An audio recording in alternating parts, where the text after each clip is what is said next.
Hey y'all, I am back with episode 10. I did not record a video last week because things happened that I'll get to towards the end of this video, but this is actually going to be the last video for the series I recorded, and it's a little bittersweet because I feel like there's been a lot of healing happening during these videos, and a lot of things I didn't realize had still like kind of sat in the closet, like just kind of haunting me, but not fully being present. I don't know if that makes any sense, but the last time we left off on was when we moved here to Fort Sam Houston, which we are currently at. My husband is active duty Army, so we have traveled, and I'm glad to say we're not going to travel very far anymore, God willing. But where do I start? Let me go back. We moved here to Fort Sam Houston June of 2021. That August, my oldest daughter started 7th grade. My middle daughter was in 4th grade, and my youngest daughter started pre-K, which was a huge, like, oh man, all my kids are in school now. It was sad. I don't know why it's so hard to let my kids like just grow up. It's really hard. But it's so exciting to watch them grow up and become their own little people. But when we moved here, I continued Girl Scouts because that was my biggest thing. Like, I was just a Girl Scout leader and service unit manager at Fort Benning. And that was my biggest thing. So when I got here, the main Girl Scout leader here was like, hey, we can definitely use another leader. But our Girl Scout troop only meets every other week. So would you be interested in joining the PTO? Now, I had a horrible experience in PTO before, so I kind of sworn it off. The backstory to that was when my oldest daughter was in kindergarten, we were at, I think at Fort Campbell, Kentucky. I had broken my leg and separated my ankle. So they had summer meetings, but their PTO room was upstairs and kind of can't walk up the stairs when you're in a cast. So the president lived a couple doors down from me, so we would exchange information. And I don't know if I've told this story or not, but I think it was the vice president. She did not like that. And even when I was like pregnant with Serena, I had like high emotions, and we got into a like messaging argument. I don't know. She wasn't very kind. So I kind of swore it off, like, done. But again, this happened before. I will finish what I'm supposed to, and then I will leave, because I'm done, right? So I was hesitant, but I joined PTO as a volunteer. So the first year we were here, I was pretty much just like a volunteer, and then I kind of took the reins on teacher appreciation, because event planning is just like my favorite thing. I love it. I love the creativity aspect that comes with event planning. Still have to work on learning how to budget, which I've learned a lot of these last couple years, but I love it.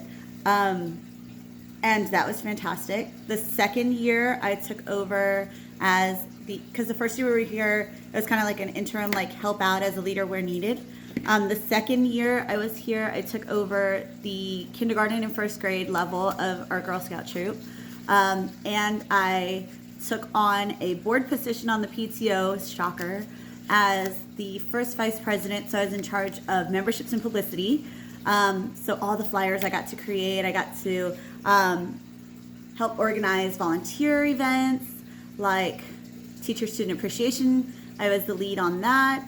And we made it from teacher appreciation to teacher and student appreciation. We kind of added a second one in there because we're doing everything for the teachers, but not the students, which was a really kind of cool move that we did.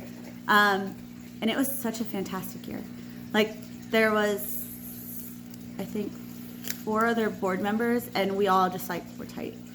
We were all just really tight. It was really cool. And I will say this, and I said it again, our transition to Fort Sam Houston was the smoothest, easiest, most welcoming transition into a duty station ever. Usually when you move to a duty station as a military family, it's so hard because it's almost like you have to restart your life everywhere you go. I have to restart my life. Oh man, I just got comfortable. Now I got to move and restart my life all over again. And my kids got to make new friends, and we got to get them in school. And like, it's a hassle. But moving here, as chaotic as it was the most easy transition for us. So yeah, our second year here, I did all of that. Our third year. So at the end of, when was this? That was when my middle daughter was in 5th grade. We did board nominations towards the end of the school year when my daughter was in 5th grade, and I got elected as the PTO president. I think I've kind of talked everybody into allowing other volunteers to take committee positions, like committee lead, like lead in committees, because at the time when I had started this PTO, it was still under COVID protocol. So it was the board members not only held their board positions, but they ran the committees. And then you just had volunteers come in and help out. So every board member had like multiple committees they were running, and it was kind of a lot of work for just the 5 people to do everything, right? So I kind of talked this is gonna make me so frustrated. I had kind of talked the rest of the board into allowing volunteers who are not on the board to step into lead positions on committees. So going into my youngest daughter's 1st grade year. So she would have been going into 1st grade. I was the president. I held on to the lead of the Teacher-Student Committee, Teacher-Student Appreciation Committee. And then everything else was just dispersed between the board members and volunteers that we had. We created a new committee because one of the other board members was like, well, teachers need help, and it was fantastic. Like, there were a lot of changes that I was able to implement. Cool. Still doing Girl Scouts for the time being. And then in August, I got into, I guess, an altercation with somebody who I thought was a friend of mine. And this was so frustrating. I guess there was a miscommunication in the line because I had remained the lead of Teacher-Student Appreciation and asked her to co-lead it with me. But she had thought that I had asked her to lead it and I would co-lead under her. And I don't know where it was, but every paper that we had put out had it with me as the lead and her as the co-lead. And I'm like, listen, everything we put out, and it's never been brought to my attention. Like, I don't know where the lines were crossed. So it turned into a blowout, and another friend of ours got roped in, who was actually the main Girl Scout leader. And she's like one of my best friends ever now. She got roped in. A lot of things were said. I probably said a lot of things. Because communication was just starting to deteriorate. And it was garbage. It was garbage. After that altercation, I quit Girl Scouts because this friend and our friend were both in the thing, and I had said some things, and I'm just like, I've done, like, thrown everything down the toilet. It's my fault. Do I still feel like that? Yeah, I feel like I should have used my words better. Not argued through text message. Don't ever argue through text message because everything will never be translated the way you meant it. And then this original person who I thought was my friend, she called me and I answered because I'm like, I'm not going to be an ass, you know? Sorry for that. I'm really not going to be like, nope, you know, shun you forever. So I answered the phone call, and she had said something that kind of started the spiral. So I don't even know like the intention behind this, but she goes, you know, for being honest, sometimes you come off narcissistic. And as a person, the last thing I want to do is belittle somebody or just make them feel like I'm not truly being authentic about how I care about them. So, like, my image, I don't want to cry today. My image of myself started spiraling down the toilet. I was like, fine, you know what? Just take the lead position of this committee. I don't want it anymore. Like, if that's what this whole argument is about, just take it. I stayed on the committee, but there was no communication. So I feel like the one thing that I was like super passionate about, I no longer had. I stayed in the president role the entire year, and I kind of did what I did when I was in high school and I quit choir, where I just felt like a failure. We had let a lot of really cool things happen, but I always looked at it like,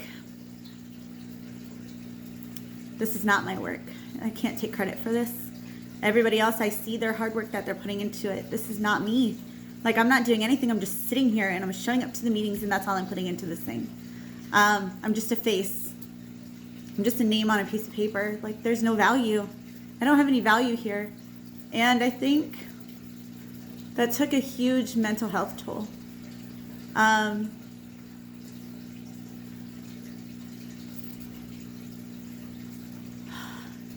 It got really, really bad, like mental health wise.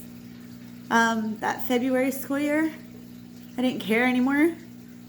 I didn't care about people. My friends were just people who were there. My family, I didn't care about. Like, I didn't care. It's really hard to say this. Like, it's hard to explain it. I didn't care. If I were to die tomorrow, I wouldn't care. And it was really hard. Because a friend of ours had actually passed away from suicide the year before. That was really hard. I cried for like 3 days on that one. But it just got to that point where I didn't care, and I was like spiraling the bottom of the hole. And I think Leo had seen that. And thank God he did, because I think he's home too. Darn it. I think he had seen that too, because that February he found our amazing home church, Grace Avenue. And like, I was at a low, you guys. When I say I was at a low, I was at a low. And it's so like sad to think of it now. But that February, and I can't remember what year it was. We've been at Grace Ave for a year, so February of 24. We found Grace Avenue Church. And I stayed home that weekend that he had found it, because our youngest daughter was sick. So he took our older 2 kids, and he came home and he's like, I think you're going to love this one. And we had been on a church hunt for a while, but kind of not really, because we had church hurt still. But I think he saw like how necessary it was, how desperately we needed to go back to church. So we started going in February 24, and we were going like every other weekend. And I kid you not, every Sunday I went to church. We sat for one service. We weren't involved yet. We sat for the 11:30 service, and I would bawl my eyes out every single service. And we were only going every other week, so the message wasn't really kind of resonating yet. But every single time we went, I would be bawling my eyes out. Like, what in the hey, dude? So I knew that towards the end of that school year, so we did elections, I think March, nominations. I did not put my name back in the hat to be on a board position. I was like, you know what? I will volunteer for Spirit Wear, and that's it. Like, that's it. I can't, like, I don't want to do anything else. Because I walked away from it, like I do. And that summer, like, I think it was shortly after that, like February, March, maybe April, we're like, you know, maybe we should be going to church every week, not every other week, because if you're going every other week, are you really even going to church? No. So we started going to church more consistently. And that summer, I decided to join a serve team at church. Because if I'm not using my volunteer time to do Girl Scouts anymore, I'm not using my volunteer time to do a whole lot on the PTO. I have time, right? So that, I think I started in July or August. I serve in the nursery team on our kids ministry, and I love it. Like, it has done such miracles. Just overall, like filling my spirit. It's been so good. In August, I actually stepped away from the Spirit Wear team because, I don't know, just the energy was different in the PTO. I'd gotten into an altercation with the new president in front of parents during Meet the Teacher because something I was doing, they didn't want to have done, and I wasn't pulled aside to have a conversation. Nothing was said to me before the event started. This was during the event, in front of parents, in front of staff members, and it was embarrassing. It was an embarrassment. And the energy that, I don't know, that I was sensing, just, no thank you, I can't be a part of this. So I walked away and kind of left all of that. But I stayed with the nursery team and I loved it. September of last year, I did Freedom Group for technically 12 weeks. It's a 13-week course, and I'm not even kidding you guys, it's like group therapy. Oh, I also did one-on-one therapy. So I started with my therapist in February. Trying to think. Timelines. I don't understand why timelines are always my worst thing. So February of last year. Not only I think that was such a crazy month because not only did we start going to church, but I had been summoned for my first jury duty, and they decided to put me in family civil court. I can't remember what it's called. But we were going to be sitting in a domestic violence case, and after everything I've been through, I lost it. I was crying. The question they asked was, do you think it's important for Department of Children and Families to step in on these situations? And I was like, well, yeah. And then they're like, but why? So then I had to tell them my past, and I was not ready to talk about that. So I was bawling. They're like, okay, we don't want to traumatize you. It's not our goal. So you're excused for the next 3 years. So I was like, okay. I was a mess, you guys. I was a mess. But September, I started Freedom Group and was able to let a lot of that go. We did Freedom Conference in November. And Freedom Conference, I didn't even know what to expect, but I think I cried the whole time. My profile picture on my Facebook for the longest time was the picture of my husband and I after Freedom Conference had ended. It was a 2-day conference. So it was Friday night and Saturday. And I don't know, just learning to do things different, to really lean into my faith, to lean into my church community, to remember that I'm not on a journey alone, that I don't have to solve every problem, that this is something I was just talking about last night too. We had a meeting for our nursery team. Just to remember that I can't fix everything and I don't have control over anything. Well, I do. I have some control, but the majority of the control isn't even mine.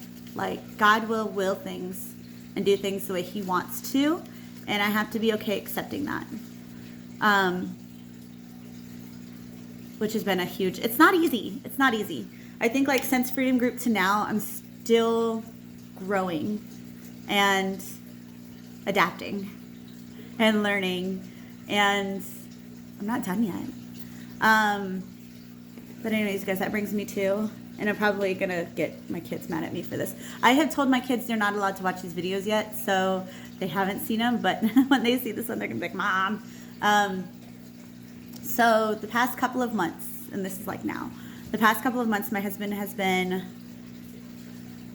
on so many trips out of state for his job that it's really, I think, taken a toll on me and the kids.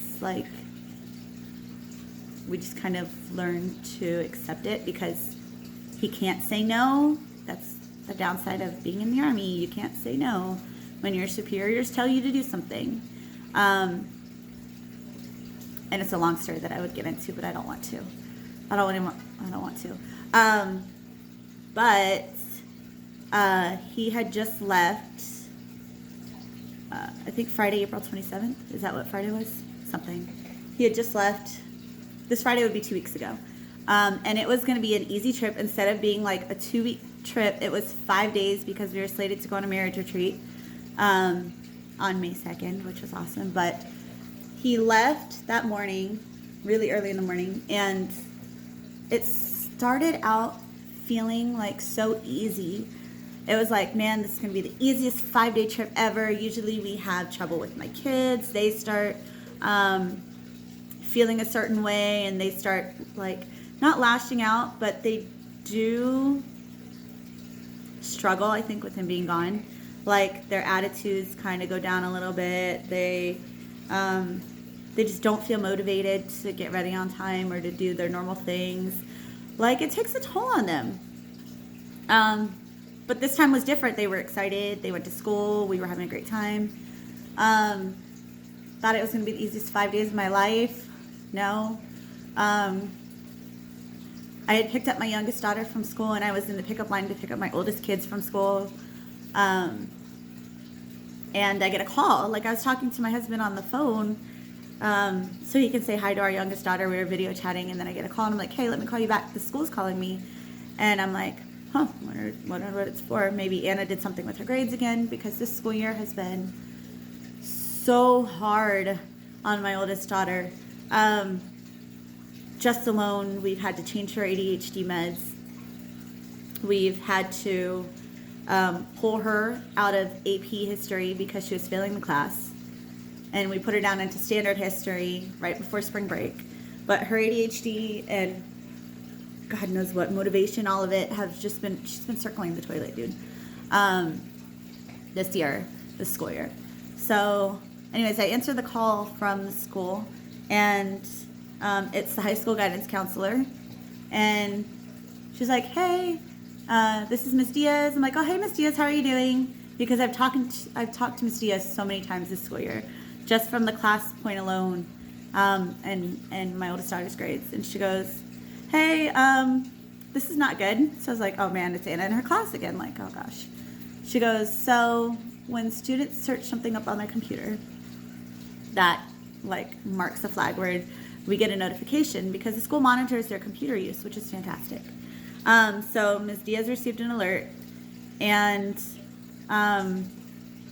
she opened it up and read it and called Anna into her office. We call this event the Friday event we never want to talk about.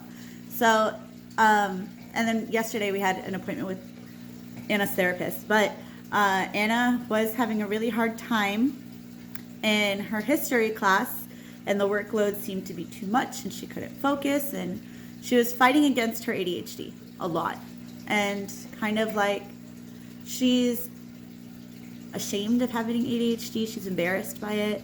She has a 504 plan in place now, which gives her extra time on her assignments. All she has to do is talk to her teachers.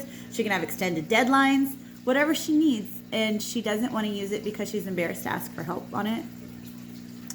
So, her mental health tanked. She was looking up ways to die. And, I don't know, she was a mess. So I pulled out of the pickup line, raced to the front of the high school, and I was able to go meet the guidance counselor. We had Delilah called in, my middle daughter called in to the guidance counselor's office, so that way I could pick her up too. I had my 8-year-old already with me, and she was in the car when I got the phone call, and that whole weekend was like, bro, what the heck?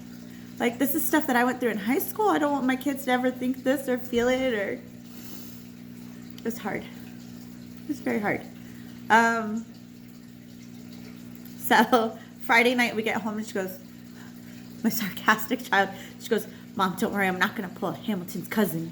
So if you guys have seen the movie Hamilton, his cousin committed suicide. And she goes, Mom, I'm not going to pull a Hamilton's cousin. I'm like, okay, like, I'm glad. But, like, I'm going to keep an eye on you all weekend because you got me worried, kid. And I was like, all I could think is like, oh my gosh, why does it have to be the weekend where I'm stuck home alone with 3 kids and I can't keep an eye on her constantly?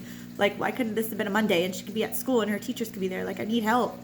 And I was supposed to do trauma training that Saturday, so I texted our nursery team lead and our kids ministry pastor, and I was like, guys, I just letting you know I have to cancel.